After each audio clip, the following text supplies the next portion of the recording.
Welcome to another episode of Conversations with Sam.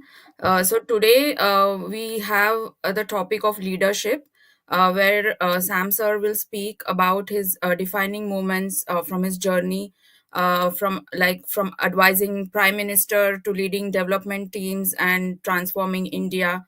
What challenges did he face? What was his personal philosophy in leading those teams? And what does actually leadership mean to him personally? So if you are an aspiring leader or you just are a curious person to know about what actually is leadership, this is the right session for you. So I welcome Sam sir and I request him to address our audience today. Thank you. Greetings, everyone. Thank you, both of you. Thank you very much, and my apology for being a little late. I was trying to make some tea, but apparently didn't do a good job. Spilled a little bit, so things didn't work out. Today, we are going to talk a little bit about leadership, mainly because I have been looking at what's going on globally very carefully for the last few weeks. Like all of you, we see tariff war, we see concerns for immigrants, we see tussle between judiciary and executive and legislation. And we see similar patterns in India and many other countries. And I, in the process, started looking at some of the leaders today and their way of doing things, their concerns, their mode of operation. And I remembered a talk I gave in Switzerland, I believe in 1997, on creative leadership. And this was a 4-hour talk. You have to speak continuously for 4 hours. There were 4 speakers, 2 Nobel laureates, and 2 others. And I thought it was a very interesting way of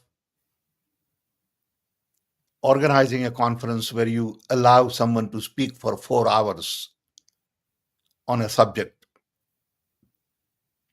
So I pulled that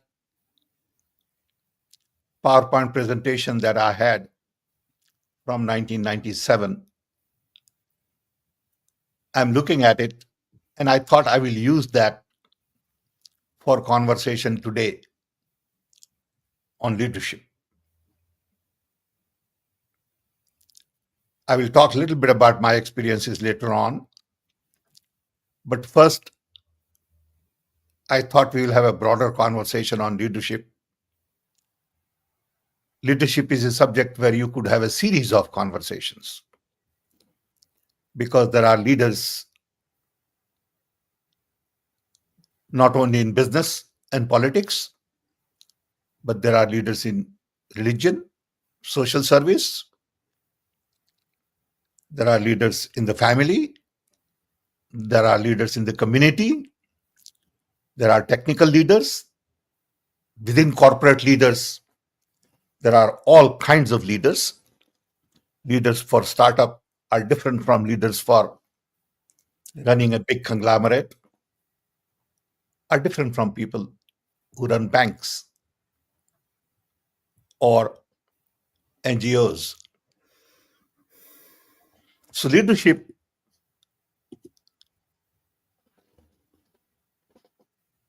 can really be understood if you understand someone's journey, right from childhood to family, to education, to experience.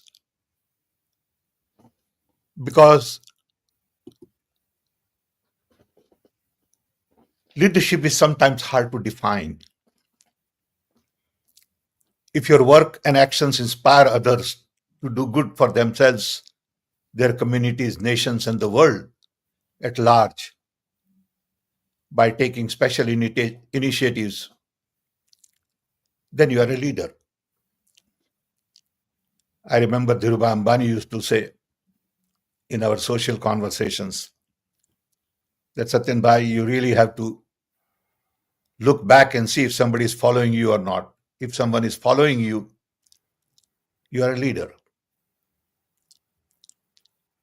The size of and the complexity of the challenge you try to lead will define your leadership. Leadership is all about a vision, ability to articulate that vision to large number of people, to inspire, to engage, to empower, and then break that vision into small pieces of work to different groups of people. And then ability to put that work together to accomplish your goal is all about leadership. So leadership is about work, vision, values, and leaders are product of their era, their defining moment. Some people become leader because something unique happened in life.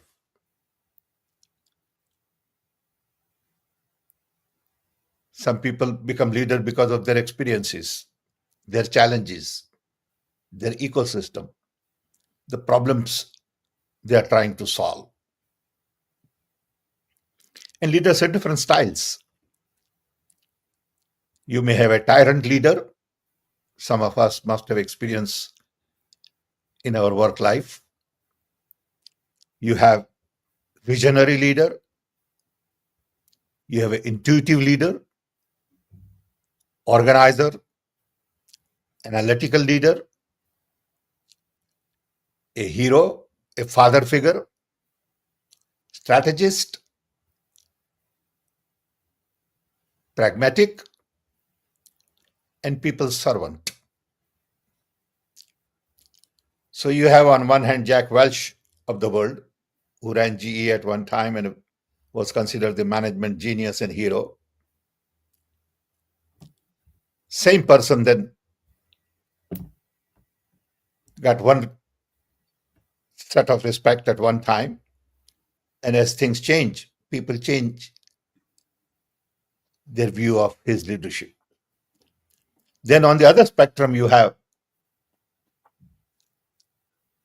people like Gandhiji, Mandela, Martin Luther King, Dalai Lama. Then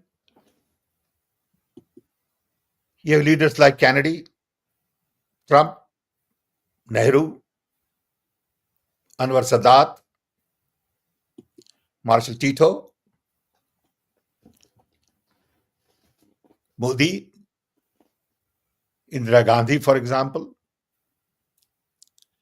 So each one has their own, or each one has a special way of dealing with things. But institutions play an important role because they are basically institution builders. They empower people in their own way. They create value for various groups of people. They manage media. They mobilize resources. They dream big and they lead their people to victory. To me, leadership begins with self and ends with self. To me, leadership is all about character, values, self esteem, discipline, compassion, passion, responsibility, courage, honesty, loyalty, perseverance, sincerity, energy, enthusiasm, clarity, simplicity, accessibility, assertiveness, humility, hope, love for people. So there are lots and lots of things that really make a leader. You can't say, I have 5 things and I don't have remaining 50. You got to cultivate these special skills over a period of time. As I said earlier, leaders are a product of their era, their ecosystem. So in today's world, complexity of managing normally outstrips the ability of one person to carry it alone. So you got to build team. You got to build your team all around with capable people, and you got to know who is doing what. You got to know their ability, their character, because they become an extension of your leadership style. So at times it gets very lonely at the top. And you have to really cultivate trusted partners who know, who care, and who tell you what needs to be told.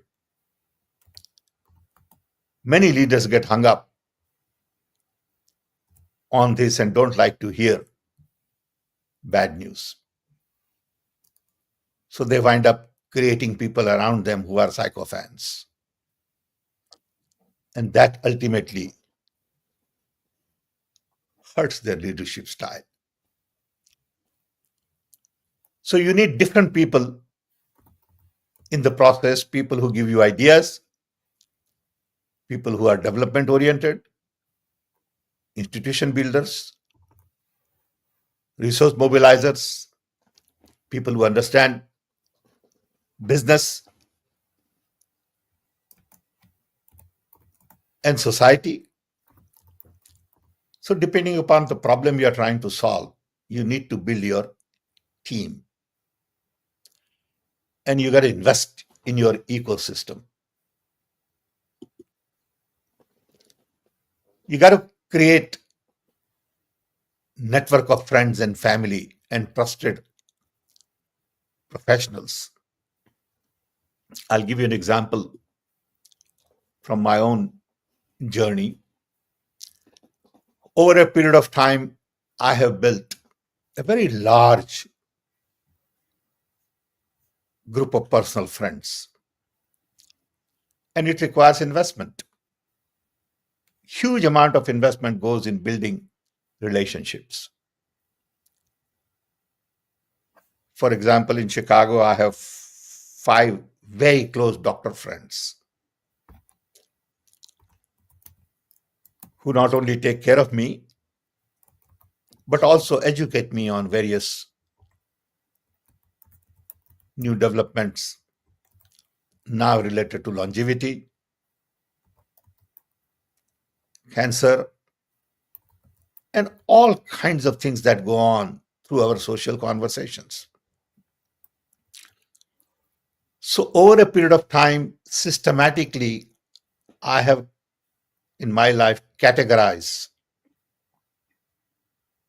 my friends in 20 categories: my technology friends, economist friends, doctors, psychiatrists, businessmen, entrepreneurs, lawyers, bankers, scientists, social thinkers, academicians, activists, NGOs, journalists, artists, actors, musicians, bureaucrats, politicians.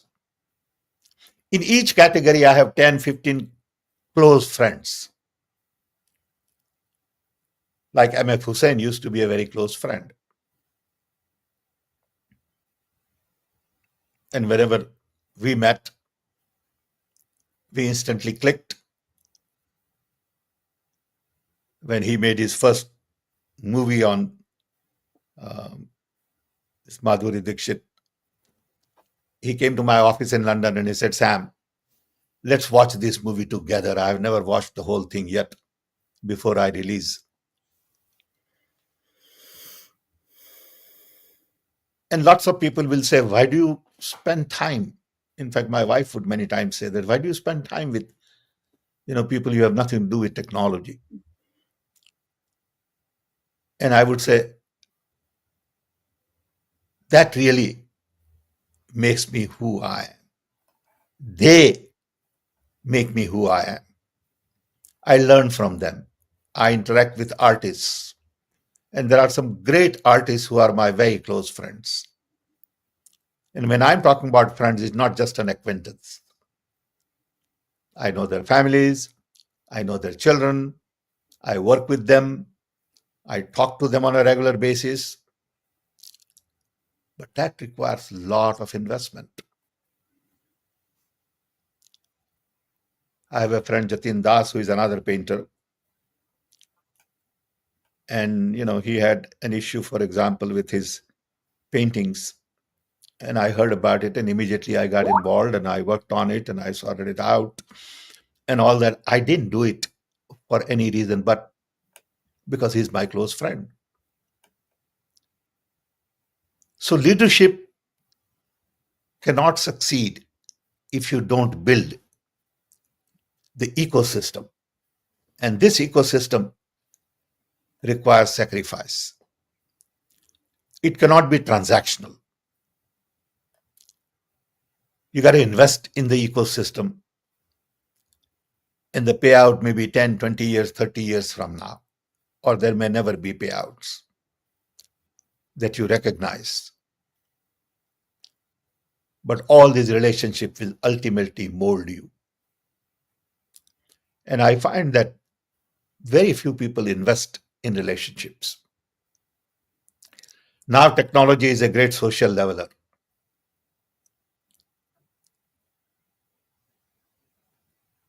And we all recognize technology as a tool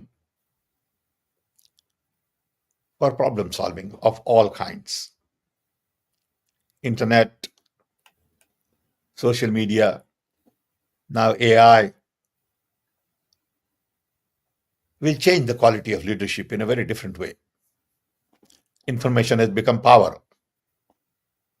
Information brings about, as I always said, openness, accessibility, connectivity, networking, democratization, decentralization, and as a result, social transformation. Information is used for productivity, efficiency, cost reduction, development, and human interactions of different kinds. Information has become a tool. My role model as a leader has been Gandhi. To me, Gandhi is equally important in business, family leadership, community leadership, political, social, economic.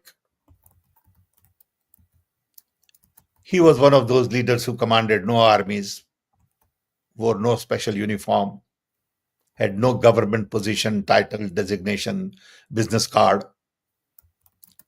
but he led a movement to decolonize the entire world.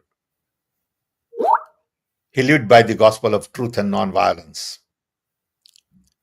The most important thing about him was that he emphasized single standard of conduct in public and private life. This is very difficult nowadays. People have double standards. What they say is different from what they mean. And what they mean is very different from what they say. Their private life doesn't quite match with their public posture. They don't walk the talk. They talk the talk and walk the walk. Personal virtues don't become public values. They are not driven by a life of service to others. To me, his life was his message. And every leader must learn that the way you live is being watched, is being watched by everybody around you, engage with you, working with you. And they know if a boss says everybody should come at 9 o'clock and boss comes at 9:30, you know it. If you want people to come at 9 o'clock, you got to come at 8. People know how you deal with other people. So your life becomes your message. Your actions speak louder than you realize. The other lesson I learned very early in life is to cope with success and failures, you must focus on karma. This Indian philosophy we learned in school in young days. Don't have too much attachment to the outcome of the activity. Become independent of the opinion of others. Really doesn't matter what others say. Of course, you have to be careful about your behavior, but it has to be rooted in your values. You have to become independent of the opinion of others. You have to focus on job because it needs to be done. You got to work for the sake of work. You don't work for rewards or returns. You do not invest in power over other people. Don't try to control anybody. The most important thing that I learned late in life, little, is do right things versus do things right. I mentioned this earlier in some of our conversations that people get hung up on doing things right, which is good. You should do that. But at some point in time, you have to decide it is time to engage in doing right things and let others have the privilege of doing things right. Another interesting lesson I learned in life is that you need to exercise and accept leadership at the same time. In other words, I find in India, people who exercise leadership cannot accept leadership from somebody else. It's all authoritarian. I am the boss and everybody should follow me. Even if you're a boss, at times you get into a situation where a younger person may have a better idea and you got to listen to them. So leader must learn to accept leadership from others while he or she is exercising leadership. And at the end, you have to really enjoy the journey and not worry about destination. 21st century leadership in 1997, I thought would be very different. But I'm beginning to question that thought I had then. I thought 21st century leadership would need truth and absolute truth, simplicity, sacrifice, concern for the poor and minorities, love for the people, sustainable development, commitment to democracy. This was written then. Focus on young, global outlook, sensitivity to environment. And when I look at some of the global leaders today, I think they do exactly opposite to what I thought would be done in the 21st century. To lead, you also need discipline, analytical ability, creativity. You got to be respectful of other people. You got to be ethical, multidisciplinary. You can't say, I just know one field. You got to be energetic, innovative, entrepreneurial. All of these things make you a leader. So before we open up for a broader conversation, I'd like to summarize by saying my role model has been Gandhi, which says, my life is my message. My focus for last several decades has been to do things, do right things. And I think I stopped doing things right in early 80s. I also decided to merge public and personal standards and values and virtues long time ago. I realized to be a leader, you got to change and you got to be a change agent. So you constantly have to read, review, reflect, revise, rework, redesign. This is ongoing journey every day. Whenever I have a little bit of time, I start reading something totally different on variety of subjects. Because of the recent news on re-extinction, I got interested in how that happens. And so I started reading, and it's fascinating. So there is no end to learning, and there is no end to knowledge. There is so much to know that there is no time to learn enough about anything. So you have to accept your limitations, but you still have to lead. And leaders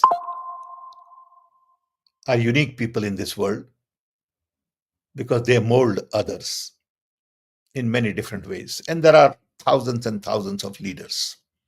There are leaders in education.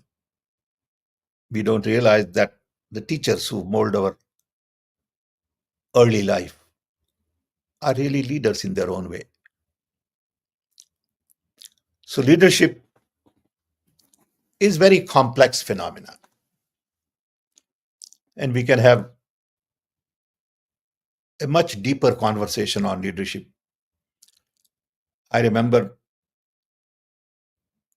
maybe around 10 years ago, Rakesh and I decided that I should do some videos on leadership. And with the help of Rakesh, we did about 16 hours of videos on leadership, 16 one-hour videos on various aspects of leadership. I'm sure it's there somewhere, I don't know where, but we have on our server all 16 videos. So the subject is much deeper. There are books written, there are professors, MBAs, big schools who teach leadership. But unfortunately, many courses on leadership is more about extracting value than creating value. The leaders I'm talking about are not necessarily business leaders, but they are also people's servant. So with this, let's have a conversation, an input from others on what you want to say about leadership. Thank you, Upendra. Thank you, Premvada. Thank you, sir. There is a question from Lakshmi Narayan about the current US leadership. He's asking, don't you feel suffocated during Trump's autocratic rule in democratic USA? Well, it's not a question of being suffocated. It's a question of, trying to understand the changes America is going through. Okay. It's not simple. Okay. He is really elected by a large number of people. People expected him to do these things. He promised to do these things, and he's doing it. Okay. The way he's doing it, I may not agree. What he's doing it, I may not agree. But the fact is, people of America elected him. So we must respect that. Time will tell what is right and what is wrong. But we are all concerned about the fact that America is a democracy. Our idea of democracy is very different than what is going on today. But I think dust will settle down. Okay. So I have great hope in America. I lived here for 60 years. I've gone through many crises. I was here during Vietnam War. I remember going through petrol crisis in this country in a big way, where we had to wait in line for a mile to get gas. I remember other wars, Libya, Iraq, even Kuwait, Afghanistan, and many. I was drafted to go to Vietnam. I still have a card which says occupational deferment. So America has changed in many different ways. Everyone is changing. Change is constant. And this is another phase in American history that we are going through. But America will come through. America has inner strength, resilience to rise in crisis. America has innovative people, good institutions, very alert civil society, reasonably free media, and creative education institutions. So I think it'll be okay in the long run. But there'll be a lot of damage in the process, or there'll be a lot of difference in the process. Okay. Thank you. Thank you, sir. So another question, like I have a question. Uh-huh. We have seen like leaders like Mahatma Gandhi who were like laissez-faire and who were benevolent and empath, to now seeing narcissist leaders and autocrats like in India, in the US now, and many parts of the world. So what do you think? Why do you think people are electing such autocrats? Is it just a phase, or is this just because the people have become kind of in love with autocracy, rather than having control with themselves and governing like democracy, like believing in a democracy? So what's your take on it? I believe we are going through a phase. I believe it won't last longer, personally. Maybe it's wishful thinking on my part, but I believe democracy will prevail. because the technology of today is really designed to empower people. All technology related to information systems, social media, internet, AI, you name it, they're all designed to empower people. And if your technology is designed to empower people, at the end, people will rise. We may be going through a phase where people are saying, we are fed up with the government and we need somebody to come and shake the government. That may be true because the government don't operate based on technology and tools of today. Governments still operate on processes and procedures set up 50 years ago. So this may be a phase where on one hand people are saying, hey, we don't like the way government works. Too much bureaucracy, too complicated, too cumbersome, not enough freedom, not enough autonomy, not enough flexibility, not enough innovations. So you get somebody to fix it.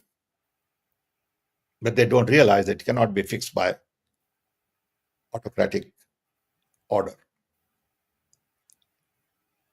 So over a period of time, people will realize that their destiny lies in their freedom. People don't understand freedom until that hits them. If somebody else's freedom is taken away, you just watch it and it becomes a news.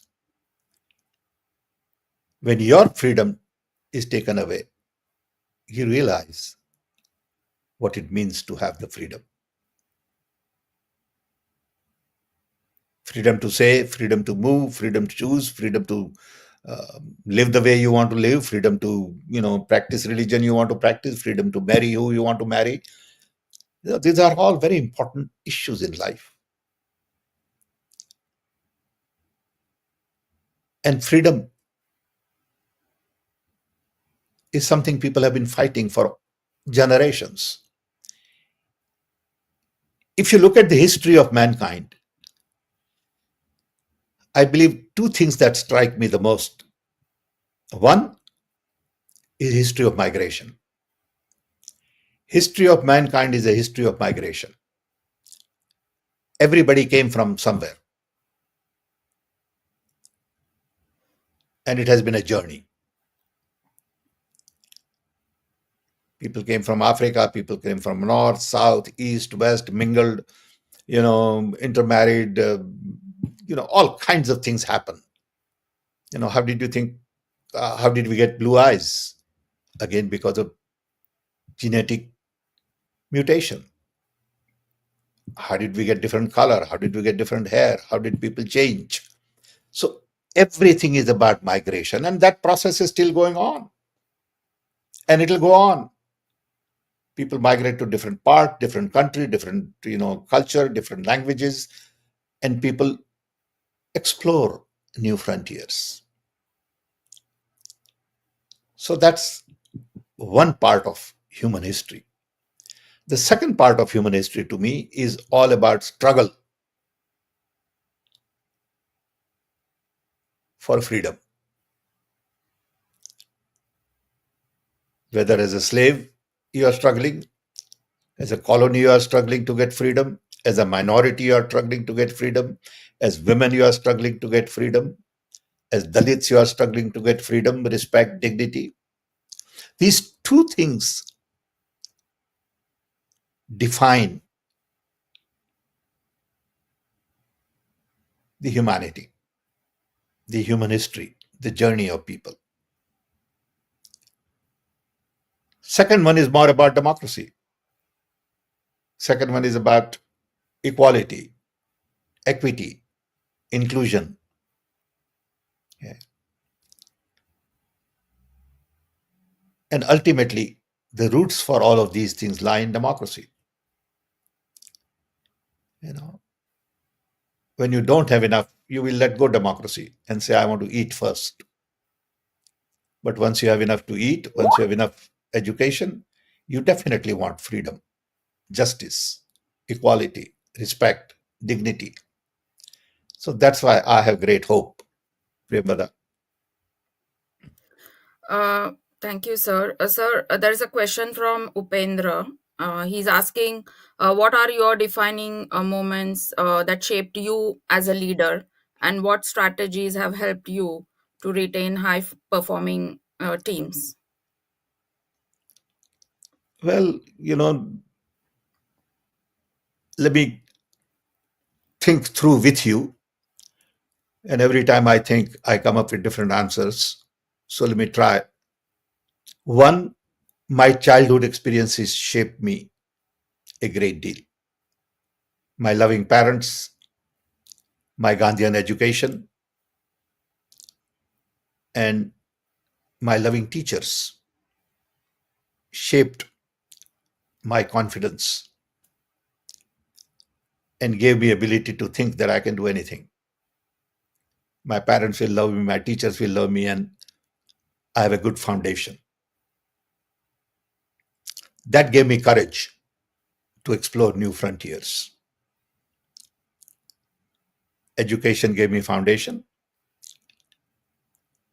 And then some very critical decisions in my life shaped my journey. One was, after having worked for about 10 years, I decided to quit and start my own business.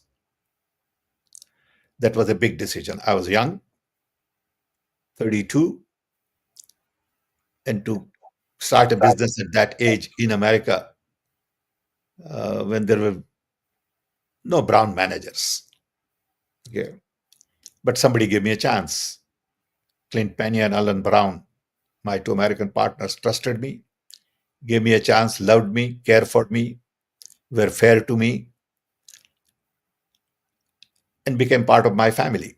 And they took care of me. So I was lucky that I got those two people. And then when we sold Westcom, I made some money. And that gave me freedom.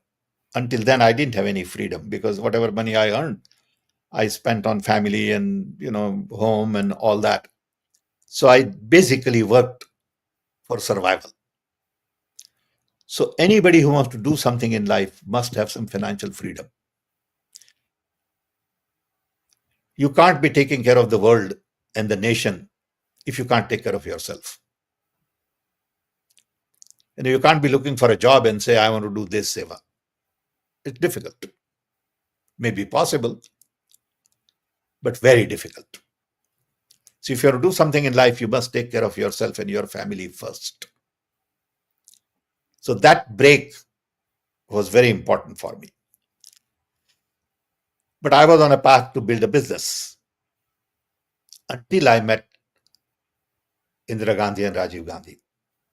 Rajiv Gandhi really gave meaning to my life. He changed my trajectory completely. A lot of people say, why are you so hung up on Congress? Why do you spend so much time politically? Why didn't you remain a professional? I couldn't. It's not fair. A party that gave me the opportunity of my lifetime, a party and the leader, Rajiv Gandhi, that gave me an opportunity to paint on a very large canvas. I can't forget that. I can't walk away from it. Under no circumstances I would leave that because I have an obligation.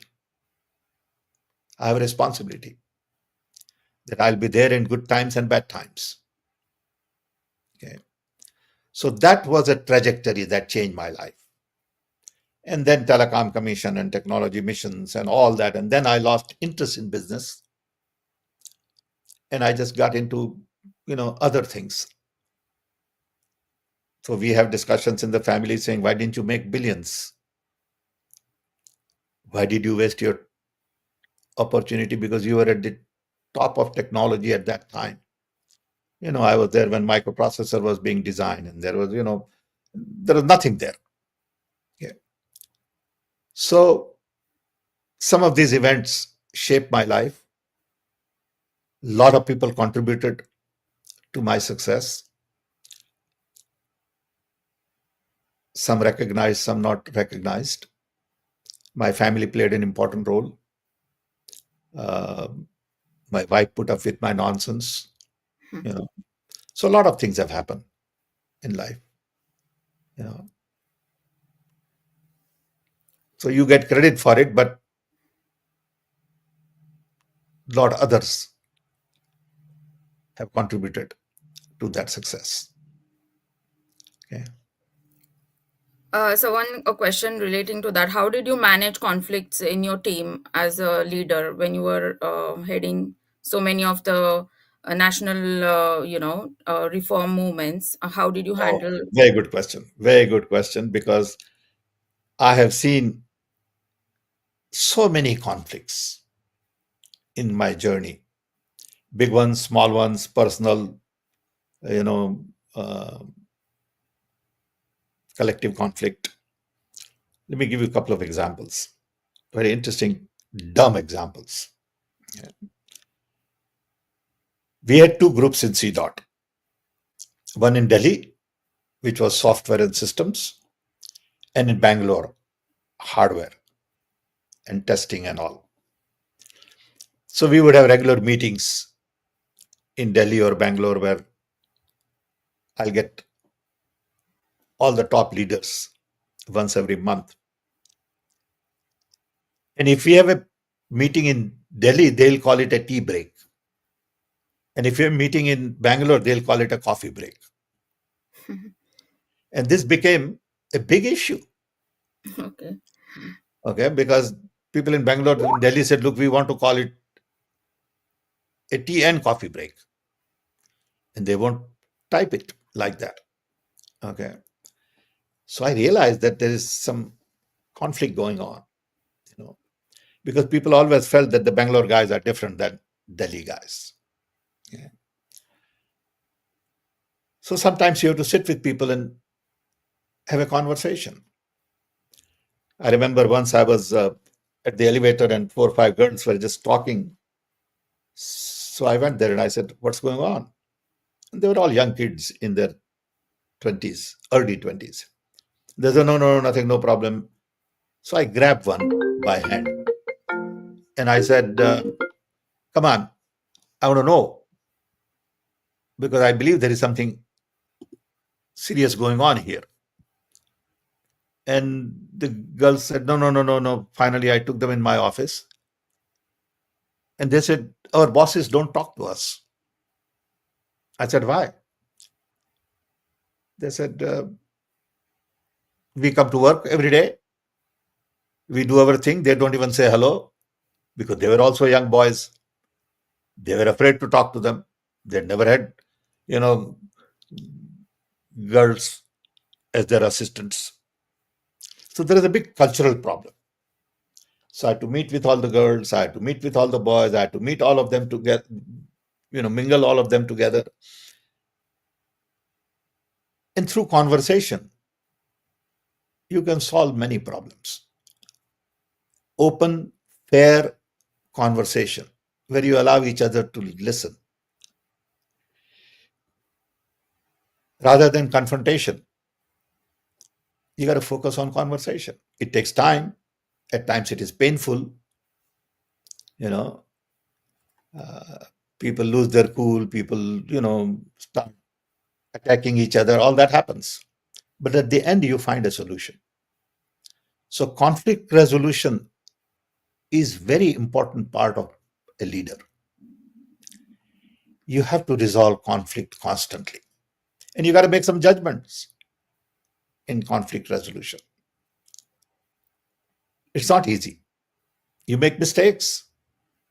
You change when you make mistakes. Okay. So I think Upendra's question is very, very important. You're every day solving conflicts.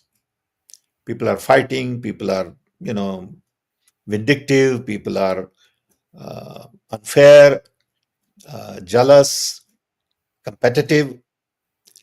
They want to know what is your salary, why are you getting this, why did you get 3 days vacation, and where did you go? They're like that.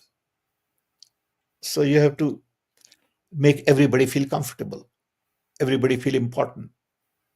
You know, One day I found out at C dot that 5 or 6 people were being harassed because they were coming to America. IIT graduates working at C dot got admissions here, and people were mad that you are deserting us and you are, coward and you are leaving us. So when I found out, I said, no, no, no, we got to have a party for them. We got to celebrate that they are going to America. And you got to turn this around completely. We have to have different opinion. These are our ambassadors. I'm glad they are going abroad, you know, and they all felt good and they became our ambassadors. Okay. So sometimes you have to change attitude of the people. That's part of conflict resolution. Okay. Okay, thank you, sir. So you mentioned about Gandhiji's principles. So there is a follow-up question from Javed Mirza. He's asking, we don't see Gandhiji's values practice in India. The divide between the poor and the rich has widened. Corruption, disempowerment of minorities has increased. So can the Congress play a leadership role in this? Well, Congress party is based on Gandhian ideas. Gandhi Vichardhara is the foundation of Congress Vichardhara. Gandhiji gave path to Congress party, vision to Congress party. But how many Gandhians are there? You need to live Gandhi. You need to live that life of simplicity, honesty. You got to live that life of truth, trust, sacrifice. And unless and until you have enough people doing that, you don't have the momentum. 5 or 10 people who are Gandhian in the party don't help. You need many more people to follow Gandhi. You need Sevadal in every part of the country. So each one of us will have to follow Gandhi. What is happening today is everybody is expecting somebody else saying, I will remain who I am. I'll take advantage of everybody, but you sacrifice. You know. So you win votes for me, and then once I get in power, I will make money for myself. That's what is going on in the system. Okay. Thank you, sir. Sir, there is another question from Moon Chaudhary. He's asking, people consider as a pioneer of IT and mobile phone technology. So he's asking whether you have any contribution behind uh, launching of Reliance or Infosys, like the foundation stone, as in. Well, I don't think Reliance or Infosys were the foundations. They did their own. But I know that when Infosys was being formed, Nandan and others used to say that if it doesn't work, we'll go and work for C dot. There were 5 people at Infosys, and they used to hang around C dot people. Okay. So, but credit goes to them. They started the company. We created ecosystem. They use people. All telecom companies today use the talent pool that we created. Okay. The guy I had put in charge of building a fiber optics factory,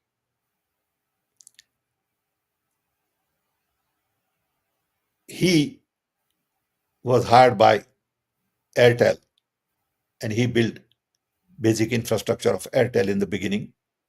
And then Mukesh hired him, and he built infrastructure for Geo.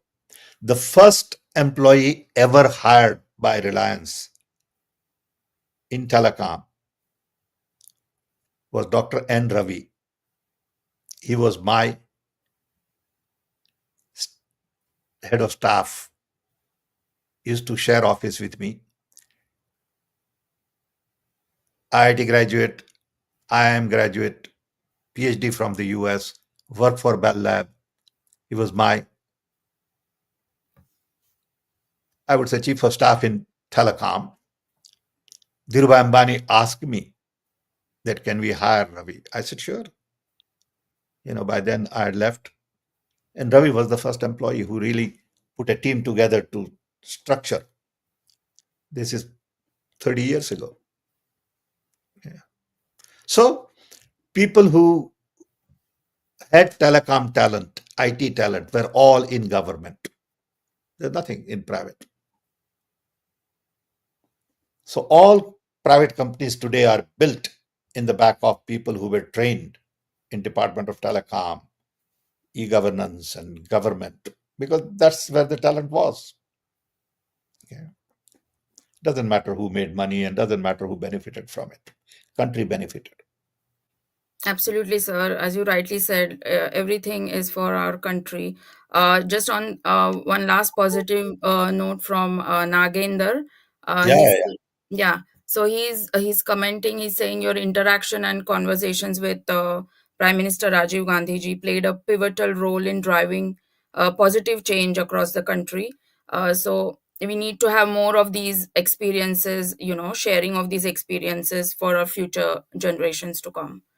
So really, sir, we can have, the future conversations about your experience, how you your interactions with prime minister and your role as his advisor, something on that. See, we just clicked.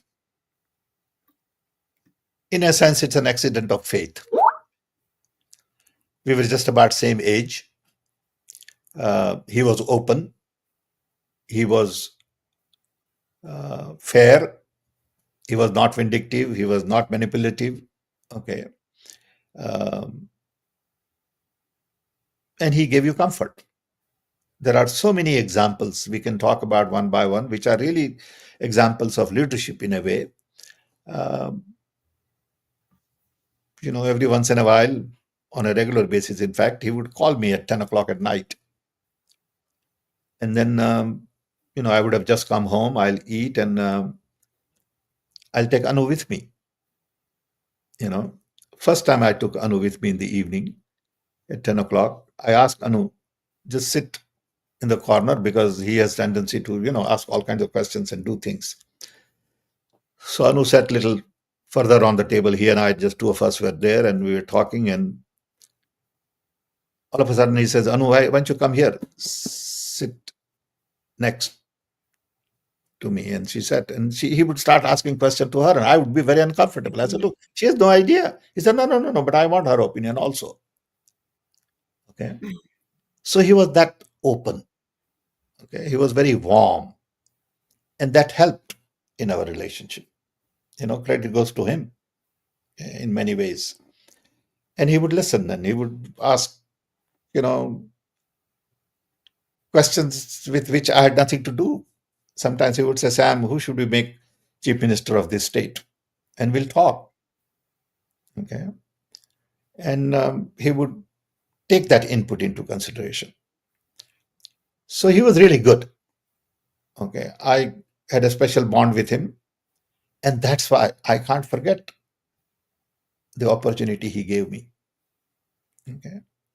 So I have to do what I do.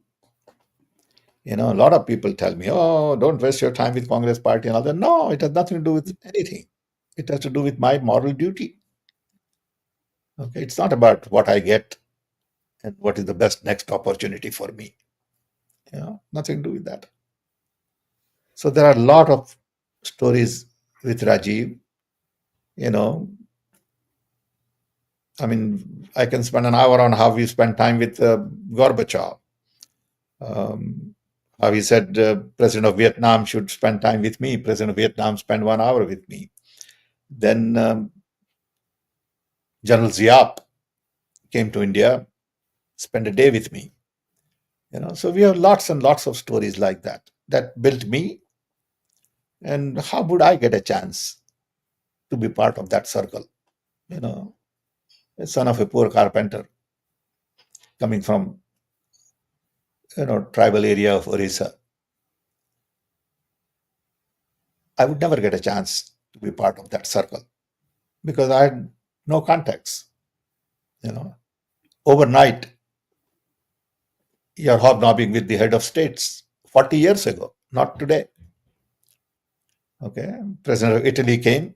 You're there at the dinner. Okay, Aga Khan came. My wife and Aga Khan and his wife and Rahul and I and a couple of other people had dinner together. Now, how would I meet Aga Khan as an example? But all top leaders of the world in that era, you interacted with directly, indirectly. You know, I remember first time I went to EU in 80s. EU was in the early stages, and there was a whole crew who wanted to interview me on technology missions and all. There was a very important tape EU made, which was shown all over in all EU countries. I can't even find that tape anymore. Videotape. So it was a different life. You know, and remember, this is 40 years ago. Okay, and today it's very different. Absolutely, sir. Like we should have more people like you who are, who consider giving more than taking. I think the world will be a better place to live in. And I hope this whole phase of this autocratic leadership and narcissism ends soon for everyone's benefit. So on that positive In note, this thank book, you, sir. in this book, there is a chapter on leadership. Oops. Hold on. I think there's a chapter on leadership in this book. I think. Let me just check.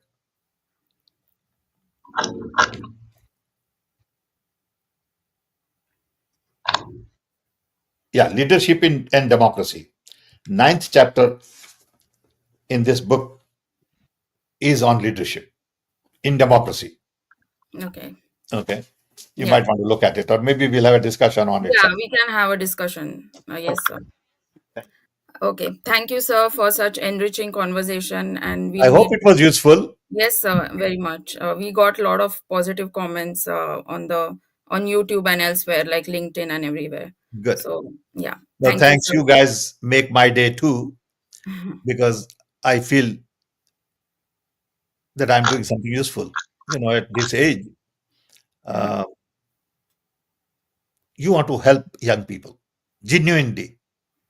Okay. I don't know why. Maybe that's part of your continuity. It's like when you look at your grandchildren, you see continuity in them. Hmm. So I see as a professional continuity in all of you. Okay, that you are going to carry the torch. Okay. And when I see some love and affection and enthusiasm, I also get charged up. I also feel good. I'm a normal human being. Mhm. Okay. And thank you for encouraging me. Okay. You, Pendra, and others, and all of these people who come to listen have become part of my life. I look forward to this. Okay. So thank you for being there. And Absolutely, anything sir. I can do at a personal level, also, I'm always available. You can reach out to me, no issue.